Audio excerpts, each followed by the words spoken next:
अपमान, बेइज्जती क्या कभी हुई है आपकी?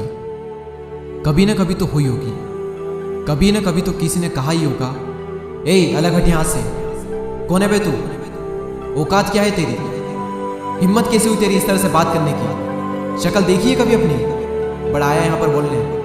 और जब इस तरह से बेइज्जती होती है तो उस वक्त आपका रिएक्शन क्या होता है? जब भी कोई आपको आपकी औकात याद दिलाता है, उस वक्त आपके अंदर ही अंदर क्या चल रहा होता है? उस वक्त आप कैसे रिएक्ट करते हो? अंदर ही अंदर क्या थॉट्स आते हैं? गुस्सा भी आता होगा, बहुत बुरा भी लगता होगा। पर क्या हो अगर मैं कहूँ कि बेइज्जती होना भी ज़रूरी है, मजाक बनना भी ज़रूरी है। क्योंकि इतिहास गवाह है कि जो जो इंसान ज़मीन से उठकर आसमान की ऊंचाइयों पर पहुंचा है ना, हर किसी का कभी ना कभी तो मजाक ज़रूर बनाए, कभी ना कभी तो बेइज्जती ज़रूर हुई है, और कई बार हुई है। बात है सन 1999 की, जब रतन टाटा ने अपनी पहली passenger car Tata indica launch की थी, और शुरुआती समय में ही ये पूरी तरह से फेल हो गई। टाटा ग्रुप के सभी मेंबर की सलाह थी कि इसे फोर्ड कंपनी को बेच दिया जाए, और इसके लिए टाटा ग्रुप की फोर्ड कंपनी से बात हुई।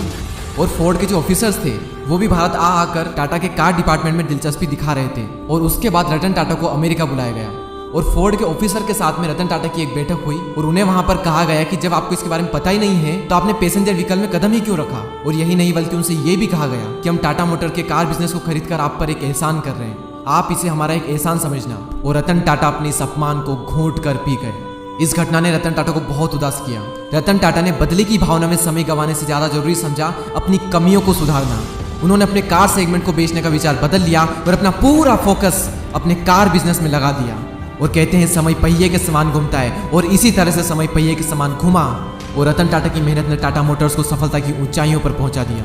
एक तरफ टाटा ग्रुप की टाटा मोटर्स कामयाब हो रही थी, तो वहीं 2008 में फोर्ड कंपनी दिवालियापन की स्थिति में आ गई थी। और ऐसे में रतन टाटा के पास में बहुत ही अच्छा मौका था फोर्ड को नीचा दिखाने का, लेकिन उन्होंने ऐसा कुछ भी नहीं किया, बल्कि इसके विपरीत उन्होंने फोर्ड की ही मदद की। और साल 2008 में ही टाटा मोटर्स ने फोर्ड से जैगवार और लैंड रोवर ब्रांड को $2.3 बिलियन में खरीद लिया। टाटा मोटर्स की फोर्ड के साथ ये डील उनके लिए जीवनदायिनी साबित हुई। और उस वक्त फोर्ड के जो करंट चेयरमैन थे, उन्होंने रतन टाटा को धन्यवाद देते हुए कहा कि आप JLR को खरीदकर हम पर एक बहुत बड़ा एहसान कर रहे हैं, और यही होती है एक महान इंसान की पहचान। अच्छा तो हर कोई बन सकता है, महान बहुत कम बन पाते हैं। और ये तो कुछ भी नहीं, इससे भी बुरा अपमान हुआ था डॉक्टर भीमराव अंबेडकर का। नीची जात के थे तो लोग इनकी परछाई भी अपने ऊपर नहीं पड़ने देते थे। एक बार कुएं का पानी पी लिया, कुएं को टच कर दिया, तो एक छोटे से बच्चे को बहुत मार पड़ी, सिर्फ इसलिए क्योंकि उसने कुएं को छू लिया, उसका पानी पी लिया। स्कूल में उन्हें क्लासरूम के अंदर नहीं जाने दिया, कहा बाहर बैठकर पढ़ाई करो। कहा गया कि संस्कृत ब्राह्मणों के लिए होती है, तुम्हारे लिए नहीं। इतना अपमान हुआ, बहुत दर्द होता है अंदर से। उन्होंने ठान लिया कि तुमने मुझे अपने गांव के स्कूल में नहीं पढ़ने दिया, मैं दुनिया की सबसे बेस्ट यूनिवर्सिटी में पढ़कर आऊंगा।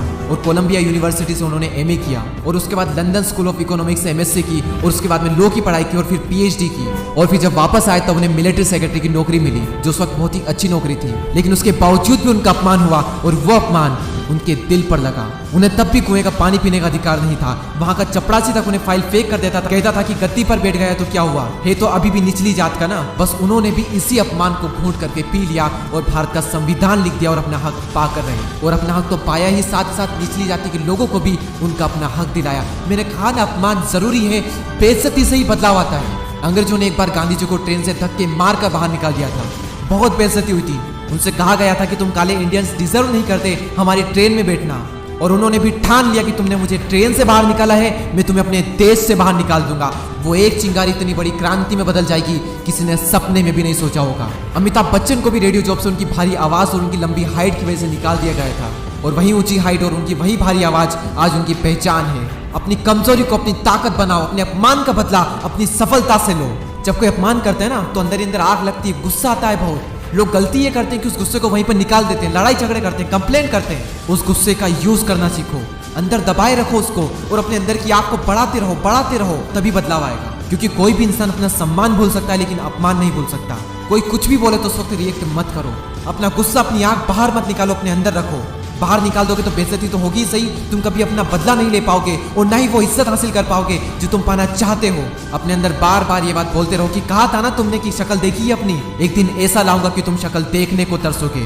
कहा था ना तुमने कि चल हट यहाँ से, कोने पे तू, एक दिन ऐसा भी लाऊंगा कि कोई बैठा नहीं रहेगा जब मैं खड़ा रहूंगा। कहा था ना तुमने कि औकात क्या है तेरी, मेरी औकात में नहीं, मेरा वक्त बताएगा। क्योंकि जब समय का पहिया घूमता है ना, तो उसमें अच्छे अच्छे घूम जाते हैं। और बार बार अपने अंदर ये बात दोहराते रहें कि ठुकराया है जिन्होंने मुझे, मेरा समय देखकर वादा है मेरा एक दिन ऐसा भी समय लाऊंगा कि मिलना पड़ेगा उन लोगों को मुझसे, मेरा समय लेकर।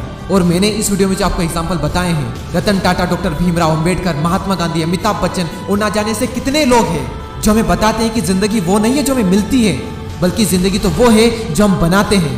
और किस तरह बेइज्जती का जवाब दिया जाता है बिना कुछ बोले।